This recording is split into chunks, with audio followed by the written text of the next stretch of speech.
Je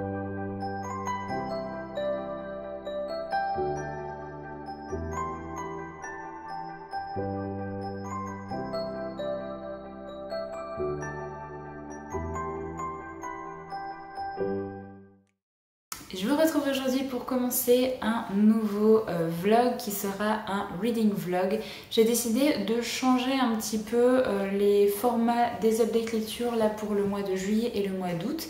Et du coup j'ai décidé de partir sur un format que j'adore regarder sur la chaîne de Michaela, donc de la chaîne Le Livre Ouvert, qui est un format reading vlog, c'est-à-dire qu'elle fait un vlog uniquement où elle parle de ses lectures et du coup elle donne directement son avis, son ressenti sur ses lectures, vraiment totalement au niveau de chaque roman qu'elle peut lire, ce qui du coup lui évite de faire un update qui reprend un peu ce qu'elle a dit dans le reading vlog. Bonjour Yoshi. Du coup j'ai décidé de commencer ça aujourd'hui. Je vais essayer de peut-être faire un reading vlog par semaine pour vous tenir un petit peu au courant des lectures que je peux faire, pour que ce soit pas des reading vlogs trop longs. Je vais essayer de faire ça, je sais pas encore combien de minutes, mais j'ai pas envie que ça dure 1 heure non plus. Du coup là je vais commencer à vous parler un petit peu d'une lecture que je viens de terminer là il y a même pas 10 minutes, d'une autre lecture que j'ai en cours et également des prochaines lectures que je compte faire. La lecture que je viens de terminer, c'est I Am de Maggie O'Farrell, donc publié chez les éditions 10-18.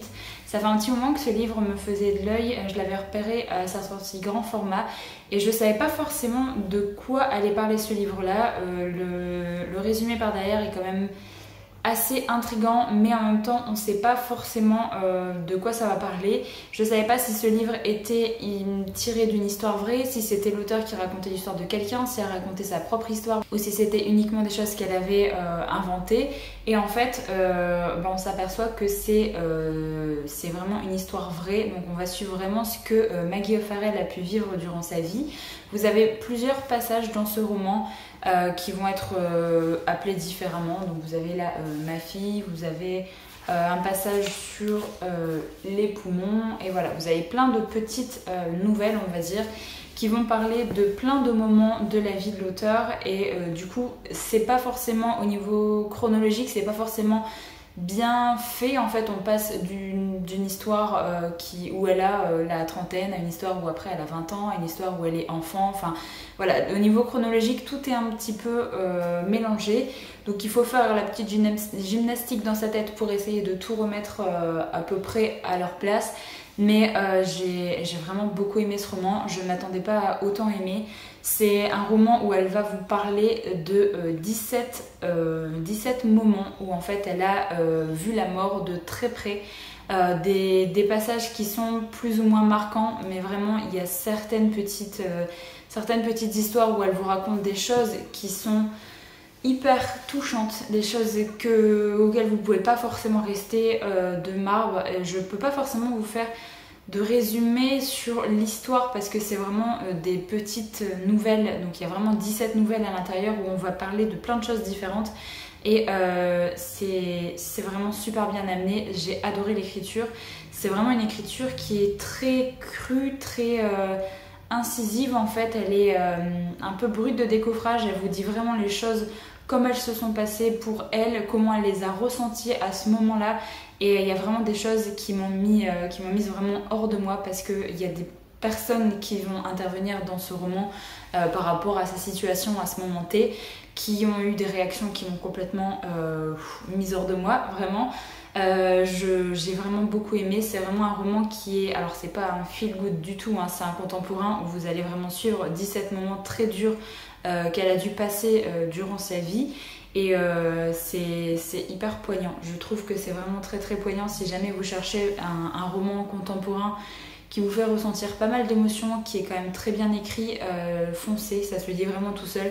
C'est un roman qui est pas très long, il fait 280 pages, mais j'ai vraiment beaucoup aimé. J'ai vraiment beaucoup aimé l'écriture de cet auteur, et je sais qu'elle a fait d'autres romans, là ils sont présentés au début, donc j'irai voir un petit peu ce qu'elle a pu faire, parce que ouais, j'ai vraiment je sais pas, j'ai vraiment beaucoup aimé sa façon de s'exprimer, sa façon de présenter certains passages de sa vie qui sont quand même des passages très intimes, dont elle partage vraiment plein de choses, des choses qu'on n'a pas forcément l'habitude de voir en tant que femme. Il y a certaines certaines épreuves en fait qui me touchent un peu plus. Je pense que si jamais j'aurais été un homme et que j'aurais lu ce livre, mais franchement ouais, c'est un roman qui est très poignant et je regrette absolument pas de l'avoir découvert. Je vais ensuite vous parler du tome 4 de La Roue du Temps que j'ai toujours en cours. J'ai terminé la première partie et là j'en suis toujours à la seconde. Je suis page 309 sur 680, quelque chose comme ça.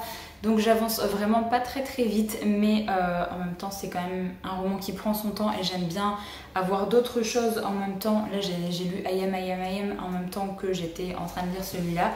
Alors pour ce qui est de mon avis par rapport à ce tome 4, je dois avouer qu'au début j'étais hyper contente parce qu'il y avait pas mal d'actions dans la première partie.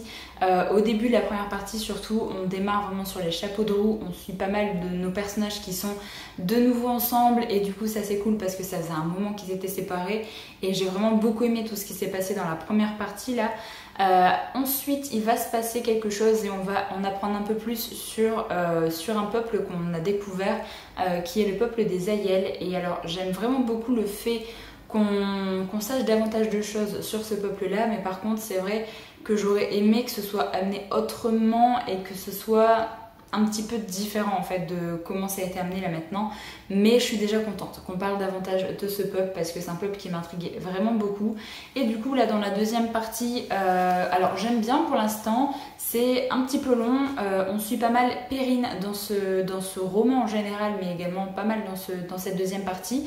Perrine qui est un personnage que j'aime vraiment de plus en plus, même si des fois il a des pensées qui m'exaspèrent un petit peu parce qu'il est un petit peu macho quand même de temps en temps et je sais pas, j'ai un peu du mal avec ses pensées, mais j'ai l'impression qu'il s'améliore au fur et à mesure, il réussit à changer, à ne pas rester non plus sur ses positions sans forcément vouloir changer son avis, donc ça c'est plutôt cool et j'aime bien la façon dont se dirige le personnage, on le voit vraiment évoluer et j'aimerais bien qu'il se passe un petit peu la même chose avec Rand qui est un personnage qu'on voit pas mal au tout début de cette première partie et après on l'abandonne encore un petit peu, un peu comme le personnage de Moiraine et le personnage de Lan.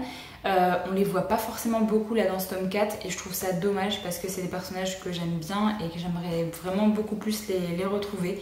Donc voilà, pour l'instant là je vais essayer de terminer ce tome 4 avant dimanche, on verra bien ce que ça donne, si j'y arrive ou pas, mais j'aimerais vraiment beaucoup pour enfin finir ce tome 4 et passer à autre chose parce que du coup je lis pas mal de choses entre deux, mais c'est vrai que du coup j'avance pas forcément dans celui-là. Et du coup en parlant de La Roue du Temps, je tenais à remercier les personnes qui m'ont laissé un commentaire sous ma vidéo pile à lire pour l'été, puisque vous m'avez dit, il y a pas mal de personnes qui m'ont dit de ne pas lire Nouveau Printemps avant d'avoir lu le tome 5, donc c'est ce que je vais faire, je vais terminer le tome 4 et je lirai le tome 5 avant de lire ce préquel. Donc merci à vous de m'avoir aiguillé un petit peu pour éviter que je me spoil quoi que ce soit. De toute façon c'est pas très grave, hein, c'est un préquel que je comptais lire, donc s'il attend un petit peu dans ma bibliothèque le temps que je lise le tome 5, c'est pas très grave. Du coup au niveau de mes lectures que je vais lire, il y a du coup la deuxième partie de La Roue du Temps que je compte terminer avant dimanche, mais j'ai très envie de commencer d'autres romans. Je suis allée en librairie là ce matin et autant vous dire que j'ai encore craqué. Je suis allée en bouquinerie samedi et je me suis acheté 5 romans. Ce matin pareil j'ai acheté 5 ou 6 romans, je ne sais plus. J'ai également commandé 2 autres romans qui viennent du site Rakuten sur la boutique de Momox. Donc va falloir que je me calme là un petit peu parce que ma pile à lire est en train de dire non, arrête un petit peu des achats. Du coup je me suis pris des romans qui me font très envie, que ce soit samedi ou que ce soit là ce matin. C'est vraiment des romans que j'ai envie de lire, j'ai envie de commencer plein de choses en même temps. Et donc là il y a vraiment 2 romans que j'ai envie de lire. Il y a Dune de Frank Herbert et Shining de Stephen King. Donc c'est 2 romans que je me suis achetés ce matin et que j'ai très envie de commencer. Mais du coup je pense que je vais peut-être me lancer dans Shining là maintenant parce que ça fait un petit moment que j'ai pas lu de Stephen King et j'ai très envie de retrouver la plume de Stephen King, de retourner dans un de ses univers. Et du coup je me dis, vu que j'ai encore la deuxième partie de La Roue du Temps à terminer, je vais peut-être commencer par le livre qui est le moins gros et du coup je pense que dès que j'aurai fini Shining je pense me lancer dans Dune. Alors c'est 2 romans que j'avais pas mis dans ma pile à lire pour l'été, mais en fait j'ai juste très envie de me les lire et j'ai pas envie de me forcer. Et d'une, je me dis que ça peut très bien se prêter à cette période puisque c'est sur une planète qui est, où il y a plein de sable et tout. Donc voilà, j'ai très envie de le découvrir. Et par contre, c'est un très gros bébé de 880 pages, donc on doit me dire que celui-là, il va me prendre également pas mal de temps de lecture. Donc voilà, la petit prévisionnel de lecture pour l'instant, c'est finir la deuxième partie de La Roue du Temps et commencer Shining. Donc je vous retrouve très certainement en fin de semaine pour vous donner un petit peu l'avancée de mes lectures, pour vous donner mon avis si jamais j'aurais terminé Shining, ce que j'aimerais vraiment beaucoup, et peut-être La Roue du Temps également, on sait jamais. Et du coup, je vais essayer de faire un petit update comme ça qui sera pas très long pour vous donner mon avis au fur et à mesure. Comme ça, j'essaierai de faire des reading vlogs toutes les semaines pour faire une petite avancée comme ça au fur et à mesure et pour pas que ce soit des vlogs non plus trop longs. Donc voilà, moi je vais vous laisser là maintenant et je vous retrouverai fin de semaine, mais à tout de suite pour vous. On retrouve, on est dimanche et il est à peu près 3h30 l'après-midi. Je vous retrouve pour vous faire un petit update de mes lectures avec la petite Rayla qui voulait demander des câlins là.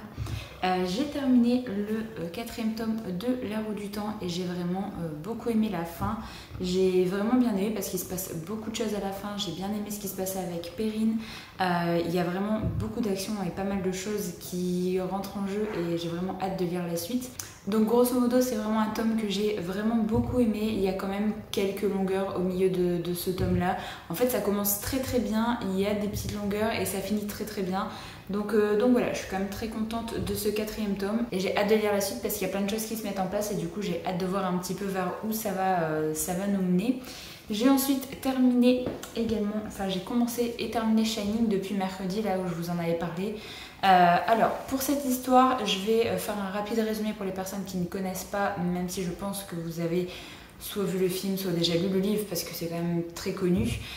Ici on est dans un roman du coup fantastique où on va suivre une famille qui est composée de Jack le papa, Wendy la maman et Danny le petit garçon de 5 ans. Ils sont dans une période de leur vie qui n'est pas forcément facile vu que Jack a perdu son emploi et du coup il va avoir une proposition d'emploi qui va durer tout un hiver où en fait il va devoir être gardien dans un hôtel qui est fermé durant l'hiver parce qu'il n'y a pas possibilité que l'hôtel soit ouvert tellement il neige beaucoup dans ces montagnes. Du coup il va accepter parce qu'il a vraiment besoin de cet argent et du coup lui et sa petite famille vont aller vivre dans l'hôtel durant du mois de septembre jusqu'au mois de mai, normalement c'est ce qui est prévu. Pour du coup garder l'hôtel, pour mettre en route la chaudière au fur et à mesure, pour surveiller qu'il n'y a pas de fuite ou qu'il n'y a pas de vandales ou quoi que ce soit qui arrive dans l'hôtel. Et c'est à peu près tout ce que je vais vous dire de ce livre-là parce que même derrière, je pense que la 4e de couverture est quand même assez spoilante. Je ne vais pas forcément vous dire davantage de choses, hormis que ça a été vraiment quasiment un coup de cœur. J'ai passé un excellent moment de lecture. Je sais pas encore si c'est un coup de cœur ou juste une excellente lecture, mais franchement j'ai adoré ce roman. Là je l'ai terminé il y a 10 minutes, donc c'est pour ça que j'arrive pas forcément encore à bien me positionner, mais j'ai vraiment adoré. C'est tout ce que j'adore dans les romans de Stephen King, c'est que moi le côté fantastique qu'il met en place dans ses romans, j'aime vraiment beaucoup ça. Là ça a été vraiment très bien fait. J'ai adoré les personnages, j'ai vraiment réussi à m'attacher au personnage de Danny, du petit garçon, au personnage de la mère. Le personnage de Jack est un personnage que je n'ai absolument pas réussi à... J'ai pas réussi à m'attacher à lui, mais je pense que c'est clairement fait exprès, puisqu'il est clairement détestable pour plein de raisons différentes. Mais par contre, ça a été très bien mis en place ce côté-là, ce côté vraiment détestable de ce personnage. Et j'ai vraiment beaucoup aimé également la psychologie qui a été mise en place par rapport au personnage de Jack, donc du papa, qu'on voit évoluer vraiment au fur et à mesure dans ce tome-là et qui est super bien amené. Franchement, le rythme de ce roman est vraiment hyper crescendo. Au plus vous lisez le roman, au plus vous avez envie de savoir ce qui va se passer. Pour ma part, j'avais déjà une petite idée de comment ça allait se terminer parce que j'avais déjà vu le film, mais il y a beaucoup de choses qui sont différentes du film, notamment la relation de famille en fait entre les 3 personnages est beaucoup plus intéressante dans ce roman-là. Il y a la première partie en fait, c'est divisé en plusieurs parties et la première partie n'est quasiment pas présente dans le film. Il y a beaucoup de choses qui sont mis en avant par rapport à la relation entre Wendy et entre Jack, avec ce qui s'est passé dans le passé, du pourquoi ils sont vraiment obligés d'aller dans cet hôtel, et j'ai vraiment beaucoup aimé ça. J'ai adoré Danny, je trouve qu'on ne voit pas forcément assez Danny dans le film, et là on a vraiment ses pensées, vraiment ses réactions qui sont mises en avant, et j'ai vraiment adoré. Donc vraiment tout ce qui me manquait dans le film, j'ai vraiment tout retrouvé dans le roman. C'est vraiment un excellent roman, vraiment un des meilleurs Stephen King que j'ai pu lire là pour l'instant, et je vous conseille, si jamais vous n'avez toujours pas découvert le roman, si jamais vous avez découvert le film que vous avez bien aimé, franchement je vous conseille de foncer sur ce roman, parce que le côté psychologique du personnage, le côté fantastique est vachement plus approfondi dans le roman, et c'était vraiment une super lecture. Du coup, je vais vous parler un petit peu des romans que je compte lire. Là, du coup, il y en a un que je vais commencer ce soir, et le deuxième, je commence demain en lecture commune. Alors, celui que je vais commencer ce soir, sans surprise, je vous l'ai dit mercredi, mais j'ai beaucoup trop envie de commencer Dune de Frank Herbert. Du coup, j'ai déjà séparé un petit peu en fonction des différents livres. Vous avez livre premier, second et livre troisième. Donc, j'ai séparé un petit peu pour voir mon avancée. J'ai trop envie de commencer ce roman, cette saga. J'ai vraiment envie de me faire mon propre avis avant de voir la nouvelle adaptation, parce que pour ma part, je n'avais jamais vu l'ancienne. Donc voilà, j'espère que ça va me plaire, que c'est un roman de science-fiction que j'ai vu énormément passer. C'est vraiment un classique du genre, et j'ai vraiment envie de me faire mon propre avis. Donc j'espère que ça va me plaire, parce que c'est quand même une très très grosse briquette. Donc je vais commencer ça ce soir. Et ensuite, le roman que je vais commencer demain en lecture commune, c'est Crown of Midnight, donc de Sarah J. Maas, qui est le second tome de Throne of Glass, qui est du coup un livre que j'avais fait en lecture commune le mois dernier. Et là du coup je refais pareil avec quelques personnes qui avaient justement participé à la première lecture commune.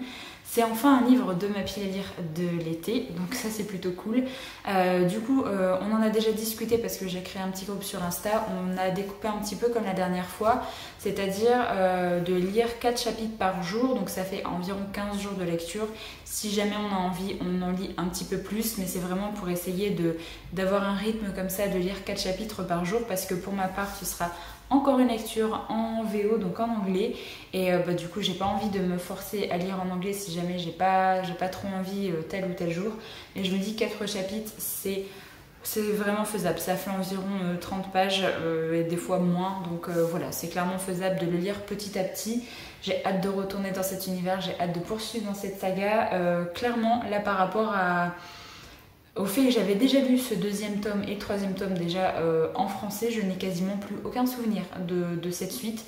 J'avais pas mal de souvenirs du premier tome sur un petit peu voilà, la direction que l'histoire allait prendre, mais là clairement je n'ai plus aucun souvenir de ce second tome, donc ce sera une redécouverte totale. Donc j'espère que au niveau de la lecture en anglais ça va le faire, et que du coup j'apprécierai toujours autant ce roman. Donc voilà un petit peu mes prévisionnelles lectures là pour les jours à venir. Je ne sais pas encore si je continue le vlog très longtemps ou pas. Je pense que je vous referai un autre point là pour vous tenir un petit peu au courant de mon avancée sur ces romans, et pour peut-être vous donner mon premier avis à chaud pour Dune, surtout parce que je mets beaucoup d'attentes quand même sur ce livre là, donc j'espère vraiment que ça va me plaire.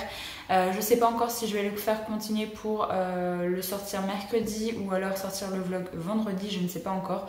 Ça dépend un petit peu, je vais essayer de monter un petit peu déjà les rushs là que j'ai tourné pour voir combien il fait. Mais en tout cas j'ai très hâte de commencer Dune, de poursuivre la saga de Throne of Glass. Et je suis très contente également d'avoir remis un petit peu un pied à l'étrier dans les romans de Stephen King, et ça me donne vraiment beaucoup envie de lire davantage de Stephen King un peu plus souvent. Là j'en ai mis quelques-uns dans ma wishlist d'ailleurs qui me font très envie, et n'hésitez pas à me mettre dans les commentaires si jamais vous avez un Stephen King que vous adorez vraiment beaucoup. Si jamais vous pouvez mettre ça dans les commentaires pour que voilà, j'essaye de me diriger vers mon prochain Stephen King. Il y a quand même certains qui sont très connus et qui me font vraiment de l'œil, mais voilà, je ne peux pas forcément tous les lire en même temps. Mais là je suis très contente d'avoir lu Shining, aussitôt acheté, aussitôt lu, et ça fait vraiment du bien. Alors je vous retrouve, on est jeudi et il est milieu de matinée je crois. Je vous ai pas repris du tout depuis dimanche, tout simplement parce que j'ai eu pas mal de choses à faire en début de semaine, et que vu que j'ai commencé quand même des gros pavés, j'ai pas terminé de bouquin, donc je me suis dit que ça servait à rien de vous faire un point tous tous les jours où je vous dis j'ai avancé de 50 pages donc ça sert un petit peu à rien. Donc là je voulais juste vous faire un dernier point pour vous dire un petit peu mon avancée dans la lecture et pour clôturer le vlog, vu que je vais le sortir demain et que j'essaierai d'en refaire un autre pour du coup vous parler notamment des 2 lectures là que je croise les doigts, mais que je pense terminer dans le prochain vlog du coup. Et puisqu'en fait le 20 juillet il y a le challenge Reading Rush qui va commencer et du coup j'espère avoir terminé ces lectures pour pouvoir faire le challenge, pour pouvoir... J'ai commencé à regarder un petit peu par rapport aux catégories du challenge Reading Rush. J'ai quand même pas mal de petites choses qui pourraient rentrer dedans, donc j'espère pouvoir débuter des nouvelles lectures pour participer au challenge. Et du coup je pense faire un vlog spécial Reading Rush pour vous montrer un petit peu les livres que je compte lire pour ça. Alors je vais pas faire de vidéo pile à lire avant, je pense que je vous présenterai directement dans le vlog ma pile à lire pour le challenge. Donc vous aurez ma pile à lire après le challenge vu que je vais continuer avec les jours pour lire ces romans. Du coup là je vais juste vous parler des 2 romans que j'ai en cours. Donc le premier c'est Crown of Midnight donc de Sarah J. Maas qui est le 2e tome de Throne of Glass. Alors j'ai lu les 3 parties donc de lundi, mardi, mercredi. J'ai pas encore lu celui d'aujourd'hui, ce qui fait que là je suis arrivée à la page 100 et j'avoue que j'aime bien pour l'instant. Ça démarre vraiment super bien, il y a plein de choses qui se passent. On démarre avec pas mal d'actions, donc là c'est plutôt cool parce qu'en fait on démarre directement au niveau de l'action et on retrouve nos personnages comme on les avait laissés en fait à la fin du 1er tome. Il se passe pas mal de choses, il y a déjà pas mal de petites péripéties. Ça s'annonce vraiment bien pour la continuité et la fin de ce 2e tome. Franchement, ce que j'espère, c'est qu'on aura le côté un petit peu magique qui va être un peu plus approfondi que dans le 1er tome, puisque ça avait été évoqué plutôt vers la fin du roman et que je trouve que ça manque un petit peu pour un roman de fantasy. J'aime vraiment bien ça moi, donc j'espère que ça sera un peu plus exploité. Et au niveau de la romance, que ce soit moins présent que dans le 1er tome également. Et donc ensuite, le 2e roman que j'ai en cours, c'est Dune de Frank Herbert. Alors je ne veux pas forcément vous en dire grand chose parce que je suis arrivée qu'à la page 200, donc 200 sur... il fait 850 je crois, non 823 parce qu'après il y a pas mal d'annexes en fait. J'aime bien, pour l'instant ça démarre plutôt bien. On est dans un roman de science-fiction. Alors pour l'instant, de ce que j'ai compris, c'est qu'en fait on va suivre des grandes familles en fait qui sont un petit peu comme... un peu comme dans certaines sagas de fantasy, vous avez des peuples différents. Là, ça marche plutôt en famille. Vous avez la famille des Atreides, vous avez la famille des Harkonnen. Donc voilà, ça marche plutôt comme ça. Et là, nous, on va suivre plus précisément la famille des Atreides, de ce que j'ai compris. On va suivre du coup la mère Jessica. Il y a le duc... je ne sais plus son nom, duc Leto, voilà. Le duc Leto et son fils Paul, qui en fait vont devoir venir habiter sur Dune, puisque... alors je ne sais pas encore pour l'instant pourquoi ils ont dû quitter vraiment l'autre planète. On sait juste qu'ils doivent quitter leur Caladan, je crois, c'était leur ancienne planète, là où ils vivaient. Et du coup ils vont atterrir sur Dune et le problème c'est que Dune est déjà habité, il y a déjà des Harkonnen qui sont déjà présents là, et vous avez également les Fremen qui sont un peuple qui était présent de base en fait sur Dune, et en fait les Harkonnen les appellent un peu les sauvages. Voilà, on ne sait pas trop pourquoi. Du coup apparemment les Harkonnen là-dedans c'est un petit peu les méchants. Nous on suit la famille Atreides et du coup je pense que au point de vue des Atreides, les Harkonnen c'est les méchants, et du coup vous avez les Fremen qui sont au milieu. Et pour l'instant de ce que j'ai compris c'est que les Atreides, pour essayer de repousser ou de vaincre les Harkonnen, ils vont devoir essayer de ramener les Fremen à leur force en fait, d'essayer de les convaincre de les aider à combattre les Harkonnen.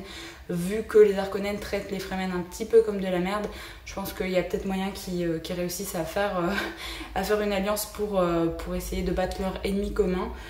C'est à peu près tout ce que je sais pour l'instant. On sait juste que c'est une planète qui est quand même très très difficile à vivre, puisqu'en fait sur cette planète, et pour le peuple Fremen en fait l'eau est très très importante. L'eau c'est vraiment une denrée rare, c'est limite leur or en fait, hein. Clairement c'est... Ils possèdent en fait ce qu'on appelle des distils, qui sont des sortes de combinaisons qui vont récupérer l'eau de leur corps pour la recycler, et en fait du coup ils s'hydratent grâce à ça. Ça peut paraître un petit peu dégueu, mais je pense que quand vous n'avez pas forcément d'eau à votre disposition, on vaut mieux ça plutôt que de mourir. Donc voilà, c'est plutôt cool pour l'instant, j'aime bien, c'est quand même assez difficile à rentrer dans l'histoire parce que vous avez beaucoup de termes de noms de famille et tout comme ça qui arrivent et on vous claque ça dans la tête et du coup c'est un petit peu difficile. Mais j'aime déjà bien la famille des Atreides, j'aime déjà bien Paul, Jessica, le duc Leto, on l'a vu qu'il n'y a pas si longtemps que ça là pour moi, donc j'espère en savoir un petit peu davantage. Et on a eu un point de vue au niveau des Harkonnen, donc j'espère qu'on aura d'autres points de vue également pour apprendre à connaître cette famille, puisque pour l'instant on sait que pour les Atreides c'est des méchants, mais on ne sait pas vraiment ce qui s'est passé. Ce que j'ai compris, il va y avoir une sorte de prophétie qui va toucher plus ou moins loin Paul Atreides, donc je ne sais pas trop comment ça va se passer. Pour l'instant j'aime bien, franchement je vous dis j'aime bien les personnages. Ça se voit que ça a été écrit il y a quand même pas mal de temps au niveau du... Je sais pas, au niveau du parler et tout, c'est quand même un roman qui date des années 1960 il me semble, donc c'est quand même un classique du genre et un écrit qui date quand même un petit peu, mais pour l'instant c'est plutôt cool. J'ai hâte de voir où est-ce que l'histoire va partir, un petit peu les intrigues, tout ça. J'espère qu'on va en savoir davantage sur Dune, sur cette planète, sur les Fremen également. Donc ouais, pour l'instant j'aime plutôt bien, donc ça s'annonce bien. Après, vu que c'est un roman qui fait plus de 800 pages, j'espère que ça va pas s'essouffler à un moment, qu'on aura toujours... des choses qui vont se passer. Là pour l'instant, au bout des 200 pages, voilà, je n'ai pas forcément beaucoup de longueur.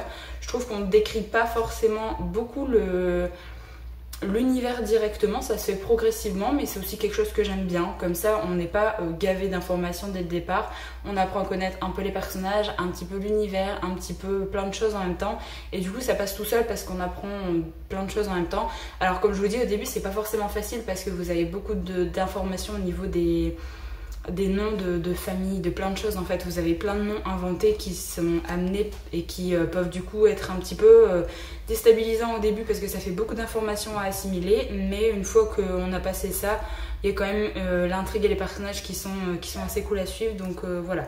Pour l'instant je vais continuer ça avec plaisir, j'espère avoir le temps de le terminer avant le 20 juillet du coup pour l'avoir terminé avant le Reading Rush, mais ouais, pour l'instant c'est une vraiment très bonne découverte et je suis très contente de l'avoir commencé maintenant parce que j'avais très envie, donc voilà, je suis contente de l'avoir acheté et lu quasiment dans sa foulée parce que voilà, c'est un livre que j'avais très envie de lire depuis pas mal de temps, donc je suis plutôt contente. Voilà, j'en ai terminé avec ce vlog, j'espère que ça vous a plu, le format un peu reading vlog comme ça où je vais vous parler de mes lectures au fur et à mesure, soit quand j'aurai terminé parce que c'est un roman qui est assez court et du coup je vais pas forcément vous donner mon avis en plein milieu de ma lecture, ou alors comme pour Dune ou pour Crown of Midnight qui sont quand même des romans assez long où du coup je vais vous donner mon avis un petit peu entre deux. Je trouve que c'est un format qui est plutôt cool à regarder, enfin moi personnellement c'est un format que j'aime bien regarder chez d'autres personnes, du coup je me suis dit que ça pouvait être cool à faire également cet été.